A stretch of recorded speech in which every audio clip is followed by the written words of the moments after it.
시사인의 김은지입니다. 갑질에 관한 저의 철학적 고찰 어떻습니까? 네, 변태한다란 말이 가장 인상적이었습니다. 자, 뉴스가 많이 쏟아진 하루였는데 우선 다음 주가 바로 이제 이재용 부회장의 재판이라 저희가 이번 주 내내 이재용 부회장 관련 뉴스를 전해드렸는데 오늘 또 있죠? 네, 어제까지 이재용 부회장에 대한 피고인 신문이 있었습니다. 이 부회장은 박근혜 전 대통령과의 독대 자리에서 자신의 경영권 승계에 대해 말한 바가 없다고 계속해서 주장했습니다. 또 당시 정유라 씨의 존재 자체를 몰랐다라고 반박했는데요. 다만 2015년 2차 독대에서 승마지원 미비안이 담당자를 교체하라는 박근혜 전 대통령의 질책을 받은 바 있다는 사실은 인정했습니다. 거기에 대해서요, 자신이 삼성 관계자들에게 대통령 눈빛이 레이저 같았다라는 표현을 쓴 적이 있다라는 건데요. 그에 대해서는 이렇게 해명했습니다. 이재용 부회장은 아버님께 야단을 맞은 것 빼고는 야단 맞은 기억이 없는데 일단 대통령 단독 면담이었고 실제로 여자분한테 싫은 소리 들은 것도 처음이어서 제가 당황했던 것 같다라고 이야기한 겁니다. 이게 아마 의도는 이런 말이었던 것 같아요. 나는 여성에게 굉장히 부드러운 남자다. 그래서 여자분들이 나한테 싫은 소리를 안 한다. 이런 의미로 이런 말을 한 것 같은데, 네. 정반대로 읽히는 거죠. 예. 내 위에 여자는 없다. 갑자기 여기서 왜 여자 남자가 나오는지 모르겠는데요. 좀. 왜 레이저라고 했냐, 뭐. 자기 했던 말들에 대한 해명들을 다 준비해서 나온 건데, 어쨌든 이제, 그건 지나가는 얘기로 한 것이고, 아마도 본인이 여성의 인기가 많다고 생각하는 것 같아요. 예, 그래서 이런 말을 한 것 같고요. 정유라 씨를 몰랐다는 게 핵심이죠. 예. 정유라 씨를 알았어야 주고받는 대가성 입증의 중요한 고리가 완성이 되는데 난 누군지 몰랐다. 사실은 이 이야기를 내내 했죠. 박상진 이번 주 내내 박상진 전 삼성전자 사장도 김종 전 차관을 사실은 다 거짓말하는 거라고 비난했단 말이죠. 그 내용의 핵심도 이 정유라 씨를 몰랐다는 거였어요. 네, 정당한 지원이라는 거죠. 승마협회에 대한. 그러니까 정유라 때문에 한 것이 아니다. 정유라 존재를 몰랐다. 그렇게 공격할 수밖에 없는 게 김종 전 차관을 주로 공격했는데 박상진 전 삼성전자 사장은 그러니까 이재용 부회장이 공격할 걸 대신 공격한 거죠. 왜냐하면 김종 전 차관이 전해준 말의 내용은 이재용 부회장이 뭐라고 했다는 거였거든요. 그러니까 박상진 삼성전자 사장이 독일에 가면서 박근혜 전 대통령이 이재용 부회장에게 정유라가 올림픽에 갈 수 있도록 지원해달라라는 요청을 했다. 이런 말을 자기는 들었다는 겁니다. 김종 전 차관이 박상진 전 삼성전자 사장에게서. 네, 전해준 말을 들었다라는 거죠. 그렇죠. 그러니까 이재용 부회장이 그 말을 했겠죠. 그러면 둘이 독대를 했으니까 이재용 부회장 그 말이 사실이라면 이재용 부회장이 아니, 이거 박근혜 전 대통령 만났는데 정유라가 올림픽 갈 수 있게 지원해달라고 그런다. 이 말을 했다는 거죠. 예. 김종 전 차관의 진술이 사실이라면. 그렇죠. 그리고 김종 전 차관은 또 뭐라고 그랬냐면, 박상진 전 사장이 대통령이 정유라가 올림픽에서 탈 수 있는 말을 사주라. 그럼 다 얘기한 거예요. 사실은. 김종 전 차관이 들은 거는 정유라 얘기도 나왔고 정유라한테 말을 사주라고 했고 말을 사줘서 올림픽 갈 수 있도록 해주라고 말을 했다는 거죠. 심지어 이후에 말 세탁과 관련된 구체적인 이야기도 했다라는 얘기가 나옵니다. 박상진 사장이요. 이 말은 독대를 한 박근혜 전 대통령으로부터 나올 수밖에 없잖아요. 이 말이 사실이면. 두 사람밖에 없으니까. 그 말을 박상진 전 삼성전자 사장이 이재용 부회장으로부터 듣고 그 중간에서 소위 이제 관리 역할을 하던 김종 전 차관한테 전하는 거죠. 말 사주라고 했어. 정유라 올림픽 보내라고 했어. 나는 그렇게 들었다고 김종 전 차관이 진술을 했어요. 결정적인 진술이죠. 내용상으로 보자면. 그렇죠. 예. 그리고 또 당시 안종범 수석 그 종범실록에 보면 대통령 지시사항이라고 적힌 메모 중에 올림픽 대비해서 말을 구입하라 이런 말이 그 내용이 나온단 말이죠. 그리고 그 메모를 한 날 안종범 수석과 당시 이제 미전실 어제도 얘기 나왔던 삼성의 브레인이죠. 중추 삼성그룹을 총괄하는 위전실 사장이었던 장충기 전 사장하고 통화를 했어요. 이 메모를 적은 날. 통화 내역이 있고. 앞뒤가 딱딱 맞아 떨어지는 거죠. 김종전. 근데 만약에 이 김종전 차관의 진술이 재판부에 들어지면 이제 뇌물죄 성립에 중요한 고리가 완성되는 거란 말이죠. 근데 둘 중에 한 사람은 거짓말인 거죠. 김종전 차관은 나는 그 말을 들었어 라고 하는 것이고 박상진 삼성전자 전 사장은 그런 말 한 적이 없어 라고 상충되는 진술과 증언이 이제 법정에서 있었던 겁니다. 누구가 거짓말 하느냐 이럴 때는 보통 그 거짓말로 득보는 사람이 있느냐 없느냐. 그렇죠. 이해관계가 어떻게 되는지를 봐야 되겠죠. 그렇죠. 근데 김종전 차관이 이런 말을 들은 적이 없어요. 근데 들은 적이 있다고 해서 자기가 얻는 이득이 있습니까? 자기 형량하고 상관도 없는데. 자기가 그냥 들은 말을 했을 뿐인데. 자기 형량이 줄어들지도 않아요. 자기 이해가 없는 거죠. 이 사람은 만약에 이득이 상상해서 있다면 삼성 부회장이 뇌물죄로 구속되는 것은 내가 기분이 좋아. 그런 게 아니라면 법적인 이해관계가 없단 말이죠. 네, 심지어 김종전 차관 같은 경우는 증인으로 나온 거거든요. 위증했을 경우엔 처벌받을 가능성도 있습니다. 자기가 이런 말을 뭐 들었으니까 들었다고 한다. 자기는 이제 그렇죠. 진술한 것이고. 근데 이제 박상진 전 사장이 그런 말을 한 게 만약 사실이다. 그러면 박근혜 전 대통령이 정유를 올림픽 가게 지원해달라고 했고 말 사주라고 했고 그래서 400억 지원했다. 이게 입증이 되면 있게 될 피해는 엄청나잖아요. 예. 뇌물죄 구성이 되고. 그러니까 반대로 그 말을 하지 않았다고 하면 얻는 이득이 크죠. 네, 또 피고인이기 때문에요. 예. 자신의 이해관계에 대해서는 거짓말을 하는 것 자체에 대해서는 처벌하기가 쉽지 않습니다. 누가 거짓말로 얻을 이득이 큰가 이걸 따져보면 되는 거라고 생각됩니다. 예. 다음 주에는 삼성 결론이 날 테니 또. 네, 구형이 있습니다. 결심이 있고요. 네. 선고는 8월 말 정도에 날 예정입니다. 운명은 다음 주에 시작되는 거죠. 예. 자, 삼성 이야기는 다음 주에도 계속 전해드리기로 하고 어제 굉장히 큰 뉴스가 나왔어요. 네. 국정원 관련. 국정원 적폐청산 TF 활동 소식인데요. 국정원이 민간인 여론조작팀 3,500명을 조직적으로 운영했고 한 해 예산만 30억 원을 썼다라는 겁니다. 2009년 5월부터 2012년 12월까지 민간인으로 30개 팀을 운영했는데 국정원 내부에서는 이를 사이버 외곽팀으로 불렀다고 합니다. 국정원 개혁위에 따르면 사이버 외곽팀 대부분은 별도 직업을 가진 예비역 군인, 회사원, 주부, 학생, 자영업자 등 보수 친여 성향 지지자로 개인 시간에 활동했다라는 겁니다. 그렇군요. 뭐 이런 의혹은 많이 있었죠. 뭐 숫자는 안 나왔어도 댓글 부대가 운영되는 거 아니냐고 하는 의혹은 지난 2012년 국정원 댓글 팀이 이제 드러난 이후로는 네.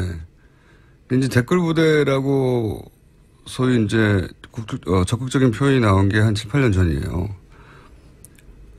7년 전쯤이죠. 예. 제가 댓글 부대에 있다고 얘기했다가 음모론자를 엄청 욕먹었어요, 그때. 7년이 지나서라서 밝혀지니 반가운데, 근데 이거는 지금 2009년에서 2012년까지의 이야기거든요. 그렇죠. 예. 우선 나온 게 이 정도입니다. 이명박 전 대통령 전 정권이 아니라 전 정권 때 이야기예요. 두 가지 정도가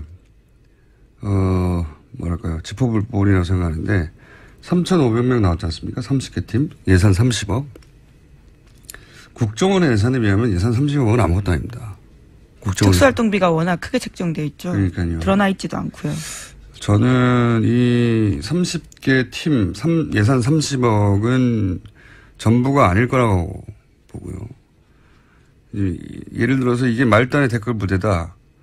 이것만 있었던 게 아닌 걸로 저는 알고 있어요. 예를 들어서 나름 인지도 있는 소위 뭐 논객이라고 하는 보수 그렇게 칭해지는 자칭 타칭 인사들도 이 댓글 부대의 어떤 일원으로 관리가 됐던 걸로 저는 알고 있어요. 종교단체도 있었던 걸로 알고 있고 지금은 그런 얘기는 없지 않습니까?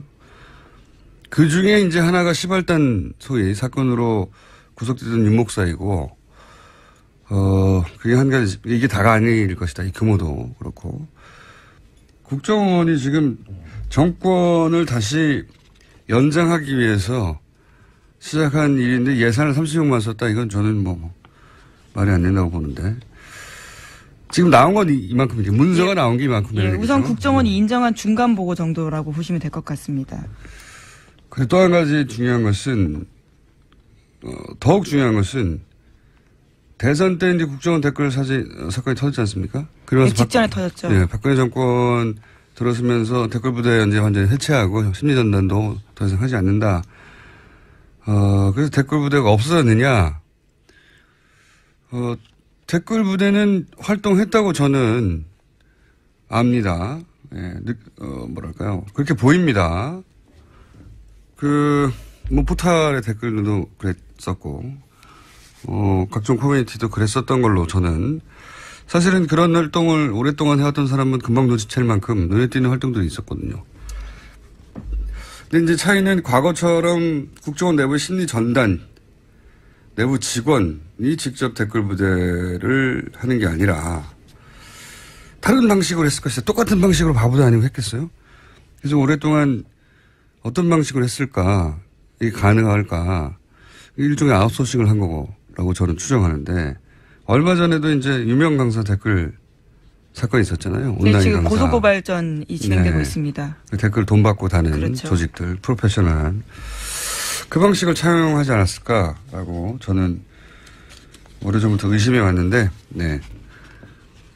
의심이고 추정입니다. 방식은 바뀌었을 것이고, 바뀐 방식으로 여전히 유지되지 않았을까. 그 중에 일부 알파팀이라는 얘기도 나오긴 했죠. 예. 네, 그렇죠. 보수단체 간부가 팀을 꾸렸다라는 내용이었죠.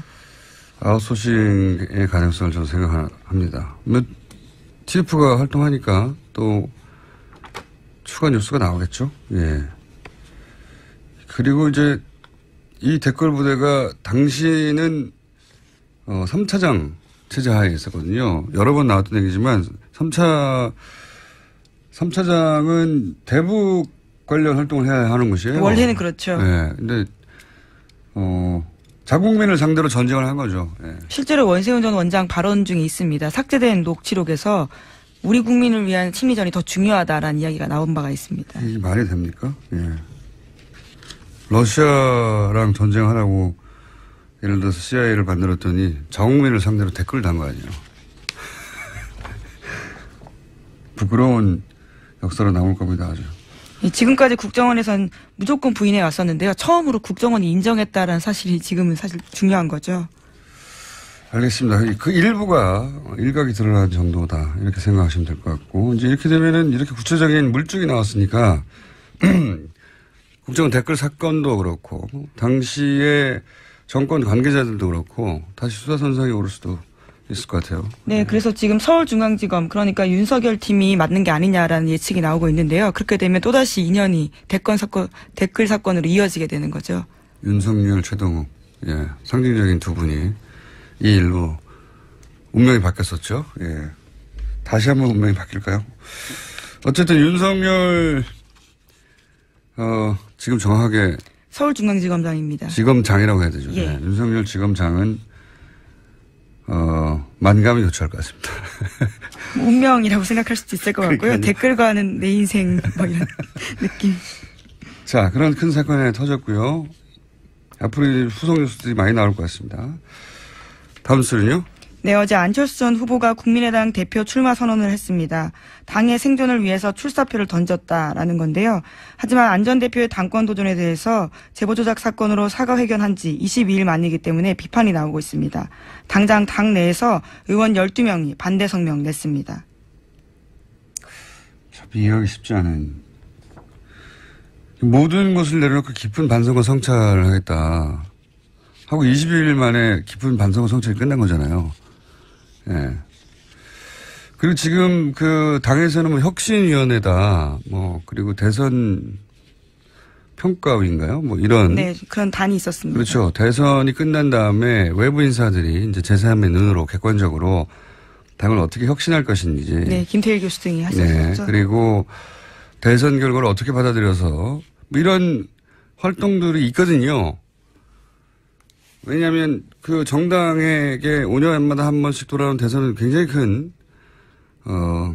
정치 행사이고 그걸 기점으로 당이 새로 태어나기도 하고 그런 계기가 되는 것인데 이제 지금 이렇게 다시 당시 대선 후보가 등장하면 대선 후보가 당대표가 됐는데, 그때 그것은 잘못됐다고 대놓고 말하기도 어렵고, 이게 그 위원회도 활동이 중단된다고, 봐야 할 것 같은데, 사실상. 모든 게 좀 부자연스러워요. 이게 20일 만에 나오는 것도 그렇고. 어제 본인은 이렇게 출마의 변을 밝혔는데요. 안중근 의사의 심정으로 당을 살리겠다. 극중 노선을 강조하면서요. 또 국민의당이 무너지면 양당 기득권 정치가 빠르게 부활할 거다. 이야기도 했습니다. 극중. 이건 뭐 처음 나온 말이란 말이죠. 맞는 말인데. 말을 만들어낼 만큼 스스로도 명분이 없었다는 거거든요. 극중주의. 이게 무슨 말입니까, 이게. 원래 이제 중도를 더 적극적으로, 극단적으로 추진하겠다. 이런 얘기인 것 같은데. 중도라는 것도 이미 상대적인 개념이거든요. 중도라는 게. 뭐 예를 들어서 유럽에서 중도 우파 그러면 우리나라에 오면 우리나라에서 좌파 소리는 민주당보다 훨씬 좌파적이에요. 유럽의 중도 우파가. 네, 어느 맥락에 있는지에 따라서 다른 거니까요. 그러니까요. 위치라는 건요. 정치 노선은 언제나 상대적인데 국중이 어디 있어? 이런 말이 어디 있어요? 말도 안 되는 말을 시기도 그렇고. 안중근 두만강. 그러면 지금 문재인 정부는 일제인가요?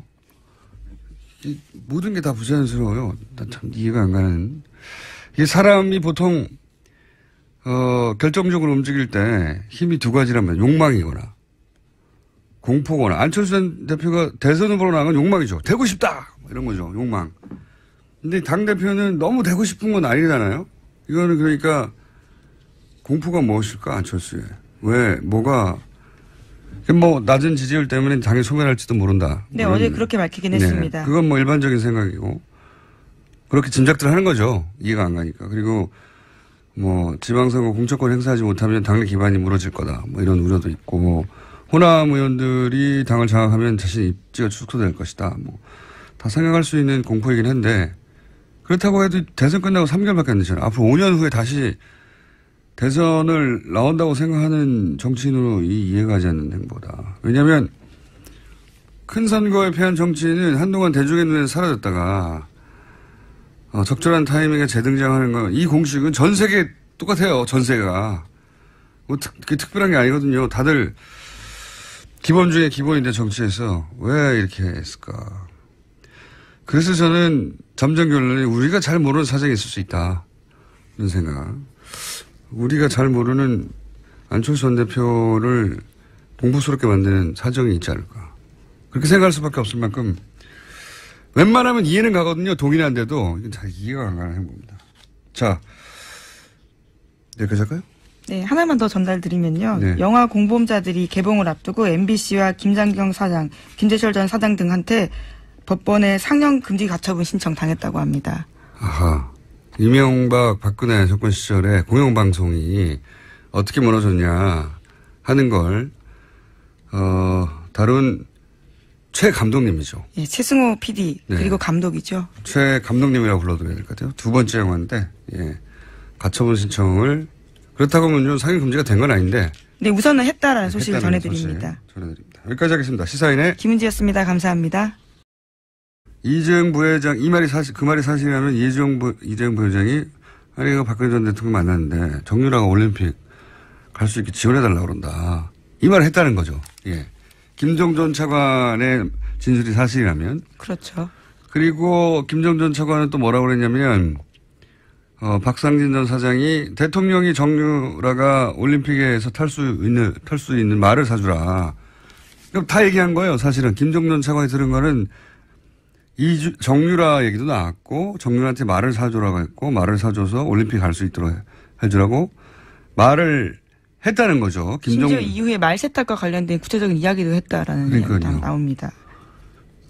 박상진 사장이요. 이 말은 독대를 한 박근혜 전 대통령으로부터 나올 수밖에 없잖아요. 이 말이 사실이면. 두 사람밖에 없으니까. 그 말을 박상진 전 삼성전자 사장이 이재용 부회장으로부터 듣고 그 중간에서 소위 이제 관리 역할을 하던 김정전 차관한테 전하는 거죠. 말해주라고 했어. 정유라 올림픽 보내라고 했어. 나는 내내 했죠. 박상진 이번 주 내내 박상진 전 삼성전자 사장도 김종 전 차관을 사실은 다 거짓말하는 거라고 비난했단 말이죠. 그 내용의 핵심도 이 정유라 씨를 몰랐다는 거였어요. 네, 정당한 지원이라는 거죠. 승마협회에 대한. 그러니까 정유라 때문에 한 것이 아니라 정유라 존재를 몰랐다. 그렇게 공격할 수밖에 없는 게 김종 전 차관을 주로 공격했는데 박상진 전 삼성전자 사장은 그러니까 이재용 부회장이 공격할 걸 대신 공격한 거죠. 왜냐하면 김종 전 차관이 전해준 말의 내용은 이재용 부회장이 뭐라고 했다는 거였거든요. 그러니까 박상진 이제 삼성전자 사장이 독일에 가면서 박근혜 전 대통령이 이재용 부회장에게 정유라가 올림픽에 갈 수 있도록 지원해달라라는 요청을 했다. 이런 말을 자기는 들었다는 겁니다. 김종 전 차관이 박상진 전 삼성전자 사장에게서. 네, 전해준 말을 들었다라는 거죠. 그렇죠. 그러니까 이재용 부회장이 그 말을 했겠죠. 그러면 둘이 독대를 했으니까. 이재용 부회장은 아버님께 야단을 맞은 것 빼고는 야단 맞은 기억이 없는데 일단 대통령 단독 면담이었고 실제로 여자분한테 싫은 소리 들은 것도 처음이어서 제가 당황했던 것 같다라고 이야기한 겁니다. 이게 아마 의도는 이런 말이었던 것 같아요. 나는 여성에게 굉장히 부드러운 남자다. 그래서 여자분들이 나한테 싫은 소리를 안 한다. 이런 의미로 이런 말을 한 것 같은데, 네. 정반대로 읽히는 거죠. 예. 내 위에 여자는 없다. 갑자기 여기서 왜 여자 남자가 나오는지 모르겠는데요. 좀. 왜 레이저라고 했냐, 자기 했던 말들에 대한 해명들을 다 준비해서 나온 건데, 어쨌든 이제, 그건 지나가는 얘기로 한 것이고, 아마도 본인이 여성의 인기가 많다고 생각하는 것 같아요. 예, 그래서 이런 말을 한 것 같고요. 정유라 씨를 몰랐다는 게 핵심이죠. 예. 정유라 씨를 알았어야 주고받는 대가성 입증의 중요한 고리가 완성이 되는데 난 누군지 몰랐다. 사실은 이 이야기를 그렇게 들었다고 김종정 차관이 진술을 했어요. 결정적인 진술이죠. 내용상으로 보자면. 그렇죠. 예. 그리고 또 당시 안종범 수석 그 종범실록에 보면 대통령 지시사항이라고 적힌 메모 중에 올림픽 대비해서 말을 구입하라 이런 말이 그 내용이 나온단 말이죠. 그리고 그 메모를 한 날 안종범 수석과 당시 이제 미전실 어제도 얘기 나왔던 삼성의 브레인이죠. 중추 삼성그룹을 총괄하는 미전실 사장이었던 장충기 전 사장하고 통화를 했어요. 이 메모를 적은 날 통화 내용이 있고 앞뒤가 딱딱 맞아 떨어지는 거죠. 김종전. 근데 만약에 이 김종전 차관의 진술이 재판부에 받들어지면 이제 뇌물죄 성립에 중요한 고리가 완성되는 거란 말이죠. 근데 둘 중에 한 사람은 거짓말인 거죠. 김종전 차관은 나는 그 말을 들었어 라고 하는 것이고 박상진 삼성전자 전 사장은 그런 말 한 적이 없어 라고 상충되는 진술과 증언이 이제 법정에서 있었던 겁니다. 누구가 거짓말 하느냐 이럴 때는 보통 그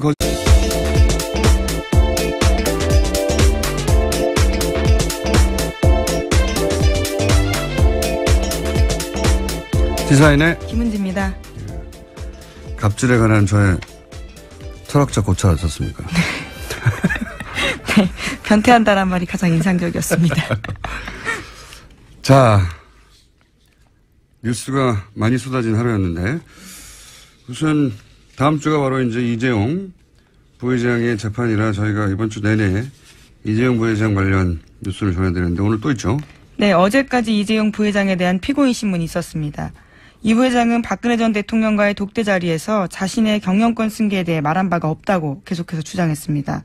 또 당시 정유라 씨의 존재 자체를 몰랐다라고 반박했는데요.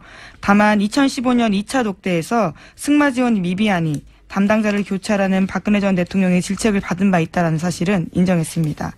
거기에 대해서요. 자신이 삼성 관계자들에게 대통령 눈빛이 레이저 같았다라는 표현을 쓴 적이 있다라는 건데요. 그에 대해서는 이렇게 해명했습니다.